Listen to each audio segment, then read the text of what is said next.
어제 발표된 코로나19 신규 확진자는 6월 들어 처음으로 10명대를 기록했습니다. 반짝 진정세일 수도 있지만 어찌 보면 반짝이라도 진정세가 생긴 게 어디냐 싶기도 합니다. 경제도 비슷합니다. 5월 들어 소비나 수출에서 조금은 개선된 지표를 보이면서 다행스러운 모습을 보여주곤 있지만 확진자 수처럼 언제 다시 나빠질지 알 수 없는 데다가 코로나19 이전보다는 당연히 훨씬 나쁜 모습을 이어가고 있습니다. 어두운 터널을 지나고 있는 우리 경제 상황을 전문가와 함께 자세히 짚어보겠습니다. 조경엽 한국경제연구원 선임연구위원 나왔습니다. 위원님 안녕하십니까? 네, 안녕하십니까? 네, 먼저 6월 수출 자료부터 좀 보죠. 이게 1일부터 20일까지 집계된 자료가 최근에 발표가 됐는데 7.5% 줄어든 걸로 나왔더라고요. 이게 뭐 줄어들기는 했지만 이전 지수 수치들보다는 조금 괜찮은 거기는 한데 일평균으로 보면 좀 사정이 다르다고 하더라고요. 어떻게 보셨습니까? 예, 뭐 지금 코로나 여파가 계속되는 모습이고 말씀하신 대로 일평균으로 작년 6월에 비해서 한 1.5일 정도가 6월까지 많았고 20일까지 많았거든요. 그러니까 수치상으로는 이제 7.5%로 조금 떨어지는 감소폭이 줄어드는 모습은 보였지만 일평균으로 하면 5월 달 그리고 이제 6월 10일까지의 수출보다도 감소폭이 좀 크게 나타나고 있거든요. 그래서 수출 어려움이 계속해서 이어지고 있다고 보고 있고, 그다음에 지금 이제 미국에서 이제 코로나가 하루에 3만 명 이상 지금 감염자가 발생을 하고 있고, 유럽에서도 지금 진정되지 않는 모습을 보이고 있습니다. 그리고 브라질과 같은 이제 남미에서는 오히려 감염자 수가 이제 확대되고 있고, 그다음에 중국에서 이제 제2 팬데믹 이제 우려마저 이제 나오고 있는 상황이기 때문에 수출 시장의 불확실성은 자꾸 좀 커지고 있는 것 같습니다. 그리고 그러다 보니까 이제 수출에 대한 이런 부진도 계속해서 이어지는 것 같은 느낌이 들고 있습니다. 네, 그리고 품목별로 제가 자료를 좀 봤는데요. 이 석유 제품이 40%나 떨어졌더라고요. 이게 석유 제품이 하락하는 게 과거에 뭐 몇 달 전에 WTI가 뭐 사상 초유의 마이너스 사태를 기록하거나 뭐 이랬을 때 석유 제품 가격이 떨어지는 거는 충분히 이해가 됐는데 지금은 유가가 꽤 회복세를 보이고 있단 말이죠. 그런데 왜 석유 제품이 이렇게까지 가격이 떨어지는 겁니까? 예, 뭐 석유 제품 같은 경우에는 이제 단가에 상당히 영향을 크게 받는 제품이거든요. 예. 그리고 이제 말씀하신 대로 이제 특히 원유 가격이 상당히 영향을 받는데 지금 원유 가격이 최근에 좀 오르긴 했지만 상당 기간 동안 저유가 상당히 우리 기대보다 한참 낮은 가격에서 유지가 되다 보니까 어떤 때는 이제 마이너스까지도 뭐 간 경우가 있고, 그러다 보니까 이제 석유 제품이 영향을 안 받을 수가 없는 상황이거든요. 그래서 최근에 이제 올랐다고 하지만 작년에 비해서는 상당히 낮은 수준이고, 그러다 보니까 석유 제품이 이제 작년에 비해서는 아주 참담한 이제 수준까지 수출이 떨어지고 있는 걸로 예상이 되고 있습니다. 그렇군요. 자, 그런데 산업연구원에서 12대 우리 주력 산업의 수출 실적 전망을 한 자료를 냈습니다. 근데 하반기에는 완만한 회복세를 보일 거다. 이런 식으로 이제 전반적으로 봤을 때 분석을 해줬는데 박사님께서는 좀 동의하십니까? 어떻습니까? 예, 뭐 그럴 가능성이 있습니다. 그런데 지금 이제 산업연구원의 전망은 이제 코로나가 진정이 된다는 이제 전제 조건 하에서 이제 전망한 수치고, 그런데 이제 지금 보면 아직 불확실성이 상당히 크거든요. 제2차 이제 팬데믹이 올 수 있다는 우려가 상당히 커지고 있는 상황이기 때문에 만약에 그렇게 되면 이제 산업연구원 전망 전체가 이제 다 틀리게 되는 거죠. 전제가 바뀌어야 될 테니까요. 그래서 어쨌든 뭐 산업연구원에서 이제 코로나가 진정이 된다면 산업연구원에서 전망했듯이 이제 하반기에는 상반기보다는 이제 수출 실적이 좋아질 건데, 그렇다고 해서 이제 플러스로 돌아서는 건 아니고 수출의 감소폭은 계속 이어질 거다.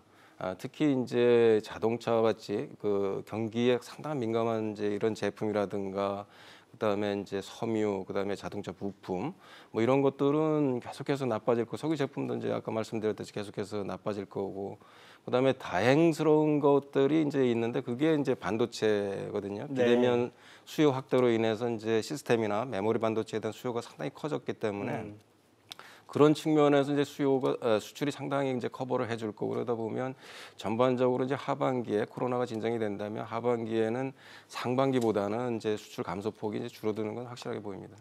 그렇군요. 자, 수출 이야기는 이 정도로 하고 어제 기업계에 주목할 만한 소식이 하나 있었습니다. 이게 정의선 현대차 수석부회장이 LG그룹 구광모 회장을 만났어요. 전기차 배터리 이야기로 만난 거라고 하던데 그 얘기만 하지는 않았을 것 같거든요. 두 총수가 이렇게 단둘이 만난 거는 처음이라고 하던데 뭐 두 총수의 만남에 의미를 좀 부여해 본다면 어떻겠습니까?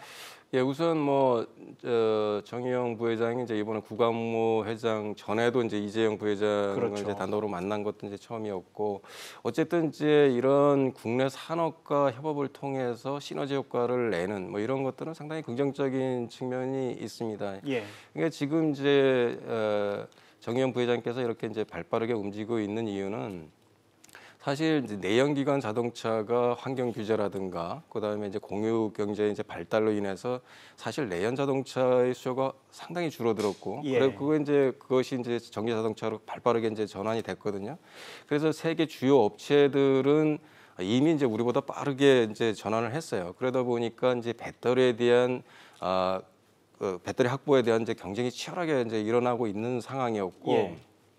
앞으로는 이제 조만간 이제 배터리 공급이 부족할 거다, 뭐 이런 이제 관측마저 이제 나오는 상황이거든요. 그러다 보니까 정의용 회장께서는 이런 이제 협력업체인가 이제 이런 협력을 강화를 해서 배터리를 좀 확보를 하고, 네. 그다음에 삼성과 같이 이제 배터리에서도 가장 기술력이 우수한 이런 기업들과 이제 협력을 통해서 미래 이제 그 배터리 그러니까 전기 자동차에서 이제 어떤 우위를 점해보자, 뭐 이런 이제 의도가 있는 걸로 생각이 됩니다. 그러면 정의선 현대차 수석 부회장을 중심으로 해서, 그리고 전기차 사업을 중심으로 해서 우리나라의 그 굴지의 대기업들이 좀 이렇게, 그러니까 정의선 부회장을 허브로 해서 하나로 뭉치는 뭐 이런 식의 그림을 좀 기대해 볼 수도 있을까요? 어떻습니까? 글쎄요, 뭐 그게 이제 필요해서 하는 거지, 이제 뭐 의도를 갖고 뭐 이렇게 하는 거는, 그러니까 어떤 기업이라는 것은 경영을 해서 이익이 날 수 있는 방향으로 최대한 움직여야 됩니다. 그러니까 네. 그게 이제 꼭 뭐 국내 산업과 뭐 국익을 외국을 중심으로 해서 뭐 국내 산업과 협업을 해야 된다, 이런 강요할 필요도 없고, 그러니까 지금 세상 이제 글로벌 시대에서 가장 저렴하게 가장 좋은 제품을 제공할 수 있는 기업과 협업을 통하는 건 맞습니다. 그래서 뭐 굳이 뭐 이렇게 어떤 우리 국내 기업 대기업끼리 뭐 그룹을 통해서 어떤 걸 해보자, 뭐 이런 거보다는 어떤 이제 미래에서 경쟁력을 확보할 수 있는 이런 차원에서 협력은 얼마든지 해야 된다고 생각합니다. 알겠습니다. 자, 그리고 아까 말씀하셨던 이제 정의선 수석 부회장이 만났던 이재용 삼성전자 부회장도 지난주에 삼성전자 사장단과 반도체 연구소를 찾았어요. 이게 지금 뭐 사법 리스크가 좀 있기는 합니다만 계속해서 경영 행보를 좀 공개적으로 이어가고 있는데, 위기 극복 전략을 논의했다고 하거든요. 최근에 코로나19 앞서도 수출에서 말씀하셨던 것처럼 코로나19 상황에서 그나마 반도체가 좀 힘을 얻고 있는 상황에서 삼성의 이런 움직임은 좀 어떻게 해석을 해야 될까요?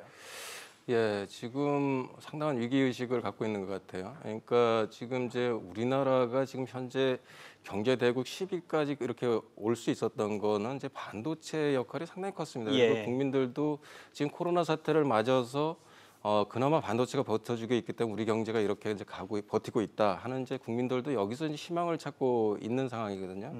그리고 이제 과거에 보더라도 반도체 가격이 폭락을 하면서 이제 삼성 반도체가 여러 번의 이제 위기를 겪은 적이 있습니다. 그럴 예. 때마다 과감한 투자와 기술 개발을 통해서 경쟁사를 제치고 오히려 이제 시장 점유율을 높여갔던 이런 경험들이 있었거든요. 그래서 이번에 이제 코로나 사태에서도 과감한 투자, 그다음에 이제 차세대 반도체에 대한 이제 기술 격차 이런 걸 확대해야지만 생존할 수 있다는 이런 위기의식이 강한데, 예.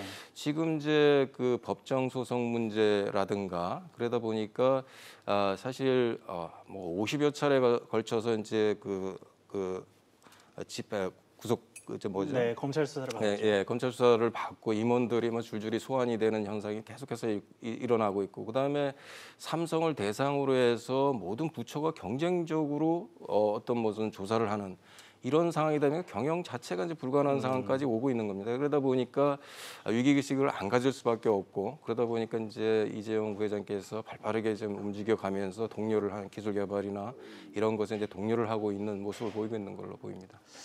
알겠습니다. 자, 이번엔 국회로 가보겠습니다. 뭐 국회 원구성도 제대로 안 될 정도로 지금 혼란을 겪고 있기는 합니다만 벌써 1호 법안이 발의가 된 상태예요. 이게 상법 개정안인데 뭐 여러 내용이 있기는 합니다만 주요 내용들을 보면 소액주주의 권익을 높인다는 내용이 꽤 많거든요. 그러면 반대로 이 그룹의 최대 주주, 뭐 총수나 회장이 되겠죠. 회장의 영향력을 좀 줄이겠다라는 의도로 해석이 되는데 법안 내용 좀 어떻게 보셨습니까? 글쎄요, 뭐 모든 기업들이 이제 기업을 하는 이유가 이윤을 창출하고 이익을 많이 내는데 우선 일단 이제 일차적인 목표를 두고 있고 그다음에 이제 경영권을 방어를 하고 이런 것들이 이제 그런 가장 중요한 이유가 됩니다. 기업을 하는 이유가. 그런데 지금 다중대표 소송제라든가 감사위원 분리선임 뭐 이런 것들을 보면 그 경영권을 침해할 수 있는 아주 독소 조항들이 상당히 많습니다. 그러니까 네. 그렇게 되면 기업가들이 기업가 정신을 발휘할 이런 것들을 상당히 훼손할 우려가 상당히 커요. 지금 그 다중대표 소송제만 하더라도 지금 그 소송이 남발할 여지가 상당히 많거든요. 예. 그러니까 법 조항에 보면 그 이 업무를 게을리할 때 이제 소송을 할 수 있다. 뭐 이렇게 돼 있으니까 법 조항도 모호하고 그러다 보니까 소송이 남발되고 그러다 보면 이제 어떤 법정 소송에 안 휘말리기 위해서는 어떤 도전 그러니까 이런 이 도전적으로 어떤 경영을 할 수 있는 혁신을 할 수 있는 뭐 이런 걸 하지 않으려는 이제 그런 것이 상당히 나타날 수 보수적인 문화가 좀 나타날 거라는 예, 그렇죠. 그렇죠. 그다음에 다중대표 소송제 같은 경우는 옛날에는 이제 외국계 투자 회사들이 단타, 그러니까 단기 수익을 먹고 이렇게 먹튀라 그러죠. 그렇게 하려고 대규모 자본을 갖고 들어왔어야 되는데 지금은 다중대표 소송제가 이제 통과가 되면 그러니까 다중대표 소송제를 갖고 이제 경영권을 압박을 하는 거죠. 거기에 이제 단기 차익을 얻기 위해서 이제 이것을 이용할 가능성이 상당히 큽니다. 그러다 보면 경영권 보호가 자체가 힘들어지는 이런 상황이 발생을 할 수 있습니다. 그래서 이 통과는 좀 신중해야 되고 사실 경기 회복을 지금 그렇게 외치면서 정부하고 제1여당이 나서서 그러니까 기업들의 발목을 잡는 이런 형태를 계속하는 것은 좀 부당하다고 생각합니다. 네, 그 경기 회복 이야기가 나와서 말인데 유턴 기업이라고 하죠. 해외에서 국내로 들어와서 국내 경기를 좀 살려줘라라고 정부나 여당에서 끊임없이 그러니까 뭐 요청을 하고 있는 상황인데 뭐 실제 지원은 좀 미비한 상황이라면서요. 예, 지금 이제 그 포스트 코로나 이후에 이제 가장 대표적으로 나타날 현상 중에 하나가 탈중국화 현상이죠. 세계화 축소라고도 얘기하는데. 그러다면 이제 GVC, 그러니까 글로벌 공급 가치사슬 공급 체인들이 이제 재구조화될 것이 분명합니다. 그게 이제 중국에서 나와서 기업들이 한국으로 올 것이냐, 아니면 이제 동남아나 이런 데로 가서 재구조를 하는 이제 이런 방향은 분명히 나타나는데 그게 이제 지금으로서는 우리나라로 돌아오지 않을 가능성이 상당히 큽니다. 지금 당장 지원 문제도 그렇지만 워낙 투자 환경이 안 좋아요. 그러니까 우리나라가 지금 강성 노조도 그렇고 반기업 정책 규제 이런 것들은 세계에서 가장 높은 수준을 유지하고 있는데 국내로 돌아올 유인이 상당히 적은 상황. 반면에 이제 미국이나 이런 동남아 같은 경우에는 이제 그런 기업들을 유치하기 위한 정말 대폭적인 지원을 하고 있거든요. 법인세도 깎아주고 규제 같은 경우도 무지하게 낮춰주고 그러니까 규제가 거의 없다시피 하는 이런 환경하고 그다음에 국내에서 이런 어려운 환경으로 오는 선택을 한다면 국내 기업이라 해서 국내로 돌아올 이유가 없는 거죠. 그렇군요. 자, 벌써 6월 말입니다. 이제 조만간 기업들의 2분기 실적들이 주르륵 발표가 될 텐데 코로나19 충격을 타고 2분기의 실적이 더 악화가 됐을지 아니면 예상보다 빠른 경기 회복세를 타고 그나마 좀 회복되는 모습을 보였을지 이 어느 방향으로 갈지가 좀 궁금한데 이 부분이 좀 어떻게 될 거라고 전망을 하십니까?